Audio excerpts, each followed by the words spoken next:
नमस्कार दोस्तों, स्वागत है आपका स्टडी विद सिलेक्टर्स में। और डेली करंट अफेयर का जो हम सेशन लेकर आते हैं, आ गए उसमें नेक्स्ट वीडियो लेकर। तो आज है 21 जून का करंट अफेयर देखेंगे।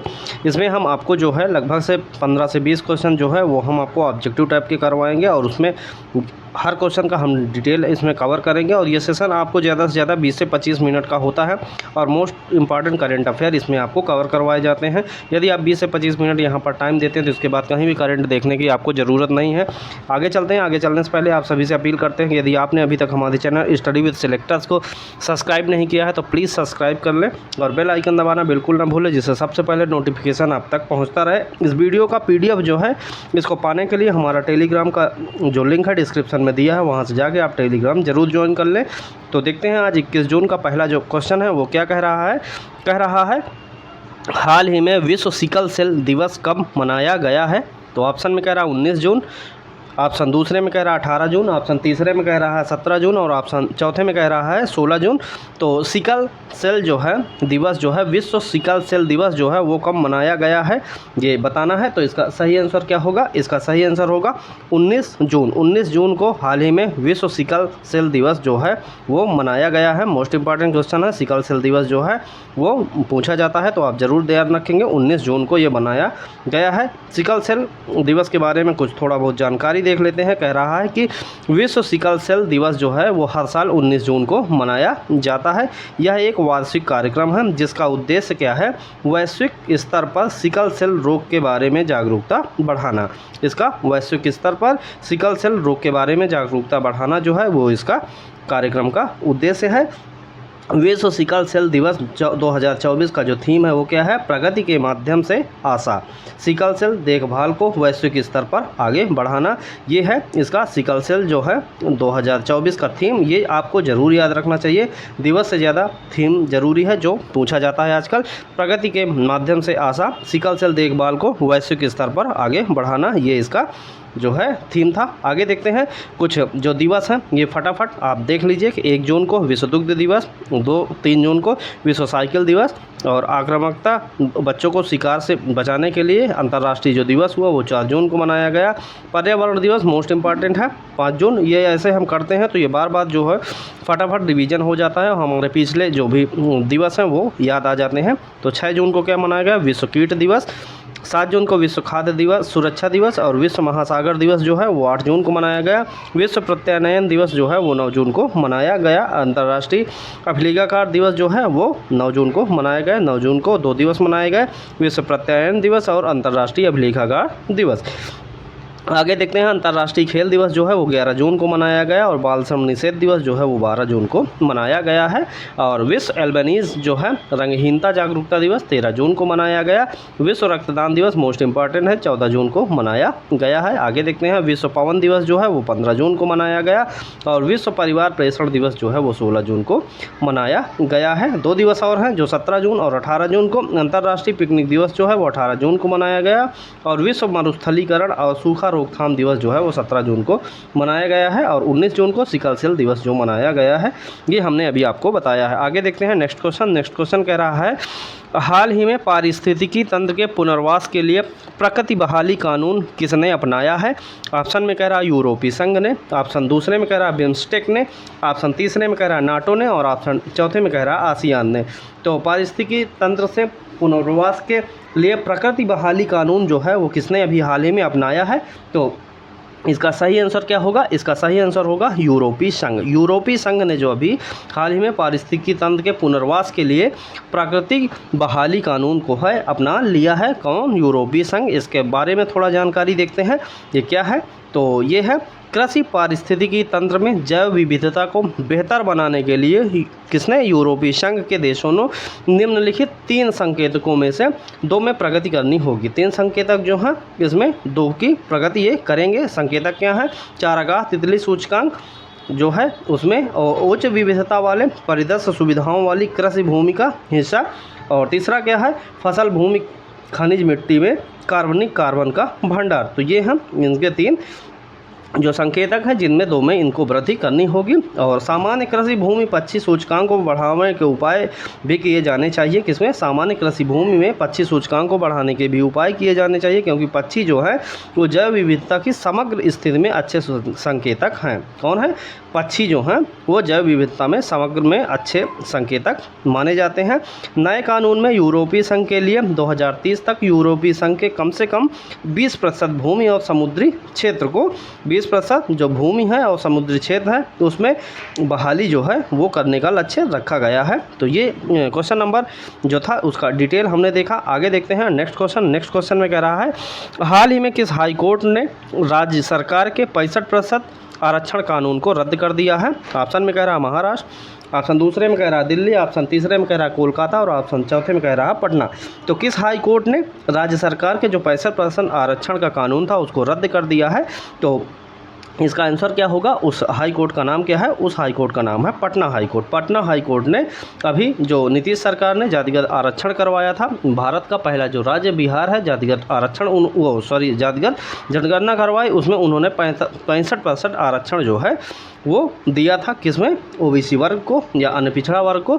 तो उसको हाई कोर्ट, पटना की हाई कोर्ट ने अभी हाल ही में कैंसिल कर दिया है। उसके बारे में थोड़ा देखते हैं। कह रहा है कि हाई कोर्ट ने ये मिसप्रिंट है, ओबीसी एससी और एसटी के लिए 65% आरक्षण को खत्म कर दिया है।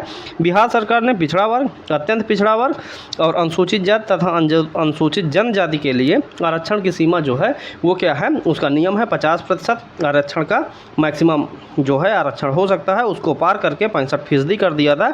जिसको इस फैसले को राज्य सरकार का जो ये फैसला था उसको पटना हाई कोर्ट ने अभी हाल ही में निरस्त कर दिया है।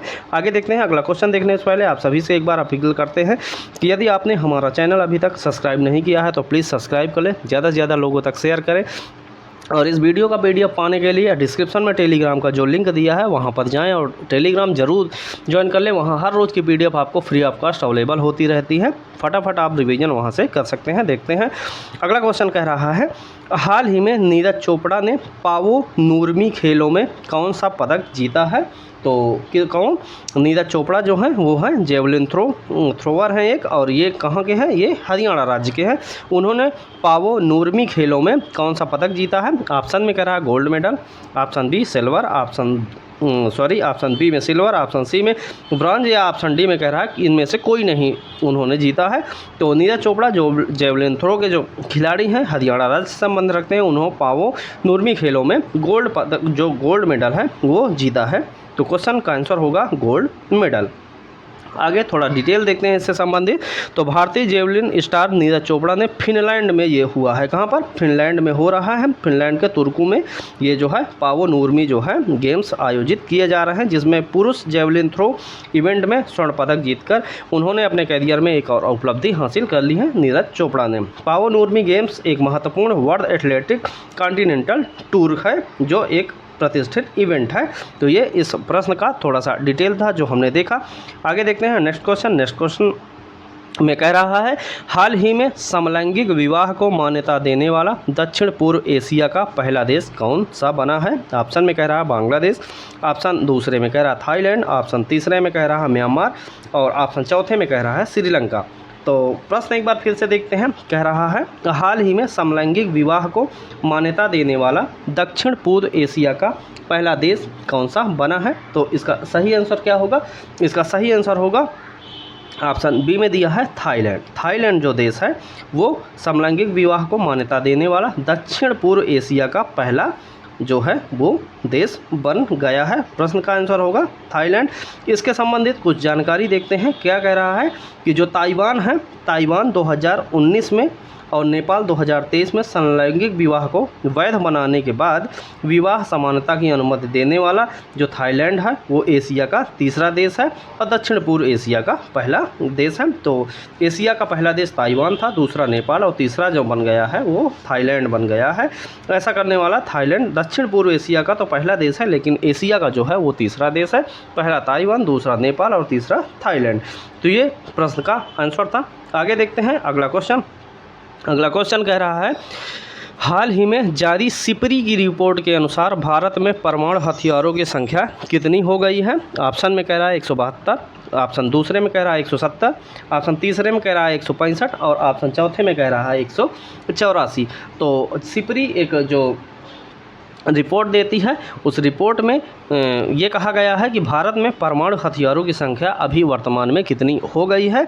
तो इसका सही आंसर क्या होगा? इसका सही आंसर होगा ऑप्शन ए में दिया हुआ है 172। 172 परमाणु हथियार जो हैं वो भारत के पास हैं। तो इस प्रकार सिपरी की रिपोर्ट के अनुसार भारत में कुल 172 परमाणु हथियार है। तो क्वेश्चन का आंसर होगा 172। आगे इसका डिटेल देखते हैं। तो भारत दुनिया में परमाणु सशस्त्र देशों में छठे स्थान पर है। कौन सा? छठा स्थान है भारत का, जिसके पास 172 परमाणु अभी हमने आपको बताया है पहले। तो इसके बारे में थोड़ा सा डिटेल देख लेते हैं। कह रहा है कि देश का नाम एक तरफ दिया हुआ है और दूसरी तरफ परमाणु हथियार जो हैं वो किस देश के पास कितने हैं। तो रूस जो है, रूस के पास कितने परमाणु हथियार हैं? तो रूस के पास हमारे पास जो 4380 परमाणु हथियार जो हैं वो हैं और वो सबसे दुनिया में सबसे नंबर 1 पर है। दूसरा जो है वो कह रहा है अमेरिका के पास परमाणु हथियार दूसरे नंबर पर है, जिसमें 3708 परमाणु हथियार अमेरिका के पास है।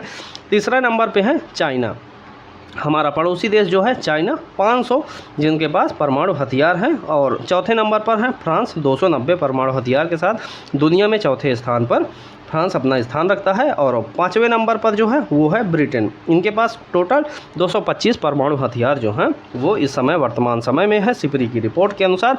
और भारत जो हमारा देश उसमें 172 परमाणु हथियारों के साथ वो 6वें स्थान पर बना हुआ है। और विश्व में 7वां स्थान जो है वो पाकिस्तान, हमारा पड़ोसी देश जो है उसका 7वां स्थान है, उसके पास 170 परमाणु हथियार हैं। ये आपको जानकारी होनी चाहिए कि भारत के पास 172 है और पाकिस्तान के पास 170 परमाणु हथियार है। ऑप्शन आगे देखते हैं।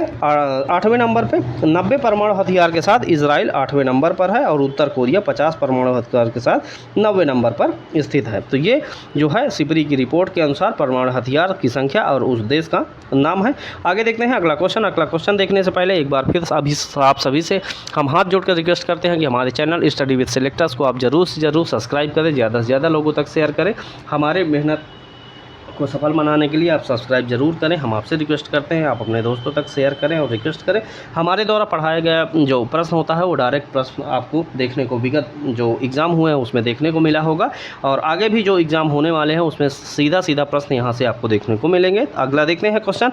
कह रहा है हाल ही में कहाँ सेना के रिसर्च एंड रेफरल अस्पताल में एक अत्याधुनिक त्वचा बैंक खोला गया है? ऑप्शन में कह रहा है बेंगलुरु, ऑप्शन दूसरे में कह रहा है जयपुर, ऑप्शन तीसरे में कह रहा है मुंबई और ऑप्शन चौथे में कह रहा है नई दिल्ली। तो कहाँ पर सेना के रिसर्च एंड रेफरल अस्पताल में एक अत्याधुनिक जो है त्वचा बैंक खोला गया है? तो इसका सही आंसर क्या होगा? इसका सही आंसर होगा नई दिल्ली। नई दिल्ली में एक अत्याधुनिक त्वचा बैंक खोला गया है रिसर्च एंड रेफरल अस्पताल में। तो इसके बारे में डिटेल थोड़ा देखते हैं। तो कह रहा है भारतीय सेना ने सेना अस्पताल जो है रिसर्च एंड रेफरल जो है सेना अस्पताल है उसमें एक अत्याधुनिक स्किन बैंक सुविधा खोलने की घोषणा की है। किसने? भारतीय सेना ने। यह सुविधा जो है वो सशस्त्र बलों के कर्मियों और उनके परिवारों द्वारा प्राप्त गंभीर जलन की चोटों के लिए नवीनतम आधुनिक उपचार प्रदान करेगा। ये कौन सा? जो अत्याधुनिक स्किन बैंक है। अगला पॉइंट कह रहा है इसी में इस सुविधा को स्थापित करने का उद्देश्य है कि यह सशस्त्र बलों में सेना अस्पतालों में देखने वाले 3 प्रकार के रोगियों को सेवा प्रदान करे। कौन कौन सा? घरेलू आग दुर्घटनाओं को, बिजली की दुर्घटनाओं को और केरोसिन वार्मन से होने वाली चोटों को जो जवान और अधिकारी उच्च ऊंचाई पर खुद को गर्म रखने के लिए उपयोग करते हैं। तो उनके लिए देखभाल के लिए एक अत्याधुनिक स्किन बैंक की सुविधा जो है वो दिल्ली में भारतीय सेना के द्वारा शुरू की गई है। अगला प्रश्न देखते हैं। अगला प्रश्न कह रहा है हाल ही में किसने दुनिया की पहली मानव रहित प्रणाली सेना शुरू की है? ऑप्शन में कह रहा है अमेरिका, ऑप्शन दूसरे में कह रहा है जर्मनी, ऑप्शन तीसरे में कह रहा है ब्रिटेन और ऑप्शन चौथे में कह रहा है यूक्रेन। तो प्रश्न एक बार देखते हैं। कह रहा है हाल ही में किसने दुनिया की पहली मानव रहित प्रणाली सेना शुरू की है? तो इसका सही आंसर क्या होगा? इसका सही आंसर होगा यूक्रेन। यूक्रेन ने जो है दुनिया की पहली मानव रहित प्रणाली सेना की शुरुआत हाल ही में की है। प्रश्न का आंसर लास्ट ऑप्शन यूक्रेन होगा। अगला प्रश्न देखते हैं। अगला प्रश्न कह रहा है, हाल ही में किसने अधिकतम पवन ऊर्जा स्थापित क्षमता के लिए पुरस्कार जीता है? तो इसका सही आंसर क्या होगा? ऑप्शन में कह रहा है गुजरात होगा, ऑप्शन दूसरे में कह रहा है कर्नाटक होगा, या ऑप्शन तीसरे में कह रहा है मध्य प्रदेश होगा, या ऑप्शन चौथे में कह रहा है राजस्थान होगा। तो अधिकतम पवन ऊर्जा स्थापित क्षमता के लिए पुरस्कार किस राज्य ने जीता है? तो इसका सही आंसर होगा गुजरात राज्य ने जो है वो अधिकतम पवन ऊर्जा स्थापित करने के लिए पुरस्कार अभी अपने नाम किया है। तो क्वेश्चन का आंसर होगा गुजरात। इस वीडियो का जो PDF है ये पाने के लिए डिस्क्रिप्शन पर जो टेलीग्राम का लिंक है वहाँ पर जाएं और टेलीग्राम आप ज़रूर ज्वाइन करें। गुजरात जो पवन ऊर्जा में फर्स्ट नंबर पर है उसके बारे में कुछ जानकारी देखते हैं। कह रहा है, गुजरात को नई दिल्ली में ग्लोबल विंड डे के उपलक्ष्य में आयोजित पवन ऊर्जा भारत के भविष्य को ऊर्जा देना, जिसका जो उद्देश्य था ग्लोबल विंड डे में क्या उद्देश्य था? पवन ऊर्जा भारत के भविष्य को ऊर्जा देना। कार्यक्रम में सर्वाधिक पवन ऊर्जा स्थापित क्षमता के लिए प्रथम रैंक का पुरस्कार किसको दिया गया है? गुजरात राज्य को दिया गया है। गुजरात ने मई 2024 तक 11,823 मेगावाट की स्थापित क्षमता के साथ तमिलनाडु को पीछे छोड़ दिया है। पहले नंबर पर तमिलनाडु था, अब तमिलनाडु है दूसरे नंबर पर जो 10,743 मेगावाट की बिजली को उत्पादन करता है, और कर्नाटक 6,312 मेगावाट के साथ तीसरे स्थान पर स्थित है। तो ये प्रश्न का जो है डिटेल था। अगला प्रश्न कह रहा है, हाल ही में भारत के सबसे मूल्यवान सेलिब्रिटी ब्रांड कौन बने हैं? ऑप्शन ए में कह रहा है विराट कोहली, ऑप्शन दूसरे में कह रहा है रणवीर सिंह, ऑप्शन तीसरे में कह रहा है MS धोनी, और ऑप्शन चौथे में कह रहा है सलमान खान। तो भारत के सबसे मूल्यवान सेलिब्रिटी ब्रांड जो है वो कौन है? तो ये हैं विराट कोहली। विराट कोहली पिछले साल भी थे और इस बार भी सबसे मूल्यवान सेलिब्रिटी ब्रांड जो है वो विराट कोहली हैं। इस प्रश्न का डिटेल जो है वो देखते हैं। कह रहा है कि वैश्विक परामर्श फ्रेम क्रॉल द्वारा जारी एक रिपोर्ट में सेलिब्रिटी ब्रांड मूल्यांकन रिपोर्ट 2023 जारी किया गया। उसके अनुसार क्रिकेटर विराट कोहली ने भारत के सबसे मूल्यवान सेलिब्रिटी ब्रांड में शीर्ष स्थान को फिर से प्राप्त किया है। पिछले साल भी थे, इस साल भी हैं। उनका ब्रांड मूल्य जो है वो $227.9 मिलियन है इस बार 2023 के रिपोर्ट के लिए, और इससे उनके ब्रांड मूल्य 2022 जो $176.9 मिलियन था उसमें 30% की वृद्धि इस बार देखी गई है। तो विराट कोहली जो सबसे महंगे सेलिब्रिटी ब्रांड है भारत के। अगला प्रश्न देखते हैं। अगला प्रश्न कह रहा है, हाल ही में ड्यूटी के दौरान अपनी जान गंवाने वाले कर्मचारियों को 1 करोड़ रुपए का बीमा मुआवजा देने वाला पहला राज्य कौन सा है? ऑप्शन में कह रहा उड़ीसा, ऑप्शन दूसरे में कह रहा कर्नाटक, ऑप्शन तीसरे में कह रहा असम, और ऑप्शन चौथे में कह रहा उत्तर प्रदेश। तो ड्यूटी के दौरान जो दुर्घटना बीमा होती है, अपने जान गंवा देते हैं कर्मचारी, सरकारी कर्मचारी, उनका 1 करोड़ रुपए का बीमा मुआवजा जो है वो कौन सा राज्य देने को तैयार हुआ है? पहला राज्य जो बन गया है वो है कर्नाटक। कर्नाटक राज्य अपने कर्मियों के 1 करोड़ रुपए का जो है दुर्घटना बीमा मुआवजा देने वाला देश का पहला राज्य बन गया है। ऑप्शन के बाद इसका डिटेल देखते हैं। कर्नाटक सड़क दुर्घटनाओं में मरने वाले कर्मचारियों के लिए 1 करोड़ रुपए के बीमा मुआवजा की घोषणा करने वाला देश का पहला राज्य बन गया है। कर्नाटक राज्य सड़क परिवहन विभाग ने ड्यूटी के दौरान जान गंवाने वाले 4 कर्मचारियों के आश्रितों को दुर्घटना बीमा राहत मुआवजे के रूप में 1-1 रुपये वितरित भी कर दिया है। इन्होंने अभी लॉन्च किया और 4 लोगों को ये मुआवजा उपलब्ध भी करवा दिया है। अगला प्रश्न देखते हैं। कह रहा है, हाल ही में PM नरेंद्र मोदी ने बिहार में कहाँ नालंदा विश्वविद्यालय के नए परिसर का उद्घाटन किया है? ऑप्शन में कह रहा राजगीर, ऑप्शन दूसरे में कह रहा पटना, ऑप्शन तीसरे में कह रहा वैशाली, और ऑप्शन चौथे में कह रहा है जमुई। तो PM मोदी ने बिहार में कहाँ पर नालंदा विश्वविद्यालय में नए परिसर का उद्घाटन किया है? तो इसका सही आंसर क्या होगा? इसका सही आंसर होगा ऑप्शन पहले में दिया है राजगीर। राजगीर में अभी हाल ही में नरेंद्र मोदी ने बिहार के राजगीर में नालंदा विश्वविद्यालय के नए परिसर का उद्घाटन किया हुआ है। अगला प्रश्न देखते हैं। कह रहा है, हाल ही में वान जलवायु सम्मेलन 2024 कहाँ संपन्न हुआ? ऑप्शन ए में जर्मनी कह रहा है, ऑप्शन दूसरे में कह रहा है स्विट्जरलैंड, ऑप्शन तीसरे में जापान, और ऑप्शन चौथे में कह रहा है अमेरिका। तो वान जलवायु सम्मेलन 2024 जो है वो कहाँ पर किस देश में संपन्न हुआ है? तो इसका सही आंसर होगा जर्मनी देश में वान जलवायु सम्मेलन 2024 का अभी आयोजन किया गया है। नेक्स्ट प्रश्न देखते हैं। नेक्स्ट प्रश्न में कह रहा है, उसके पहले देख लेते हैं इस प्रश्न का डिटेल जो है। UNFCCC जो सहायक निकायों का 60 सत्र जो है जिसे वान जलवायु परिवर्तन सम्मेलन के रूप में जाना जाता है, का उद्देश्य जलवायु कार्रवाई से संबंधित महत्वपूर्ण मुद्दों से निपटान COP29 का मार्ग प्रशस्त करना है। UNFCCC जो है वो जलवायु परिवर्तन से संबंधी एक संस्था है जो COP29 का मार्ग जो है वो प्रशस्त करेगा। 60वां जो सत्र है वान जलवायु परिवर्तन सम्मेलन के रूप में, जो अभी हाल ही में जर्मनी में हुआ है। अगला प्रश्न देखते हैं, कह रहा है हाल ही में संयुक्त राष्ट्र शरणार्थी एजेंसी ने किसे वैश्विक सद्भावना राजदूत नियुक्त किया है? ऑप्शन में कह रहा है थियो जेम्स, ऑप्शन दूसरे में कह रहा है HP होटा, ऑप्शन तीसरे में कह रहा है पायल कपाड़िया और ऑप्शन चौथे में कह रहा है सुब्बैया नल्ला मुथु। तो संयुक्त राष्ट्र शरणार्थी एजेंसी ने थियो जेम्स को, किसको?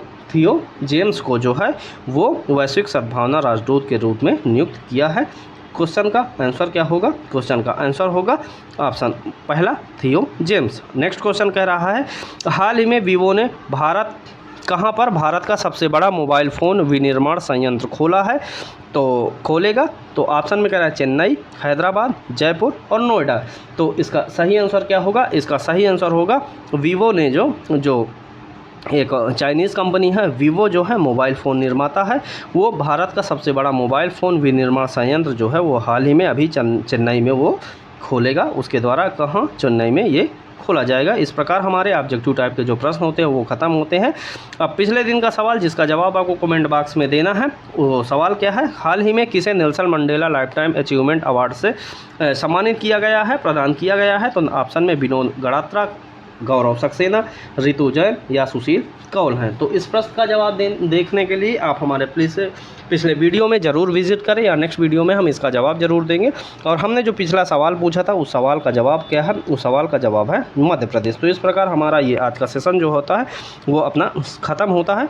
और एक बार फिर से आप सभी से हम अपील करते हैं, एक रिक्वेस्ट करते हैं कि हमारे चैनल स्टडी विद सेलेक्टर्स को यदि आपने अभी तक सब्सक्राइब नहीं किया तो प्लीज़ सब्सक्राइब करें और हमारा डेली का सेशन देखना बिल्कुल ना भूलें। नेक्स्ट वीडियो में मिलने तक आप सभी स्वस्थ रहें, खुश रहें, मस्त रहें। इस वीडियो को देखने के लिए आप सभी का बहुत बहुत धन्यवाद।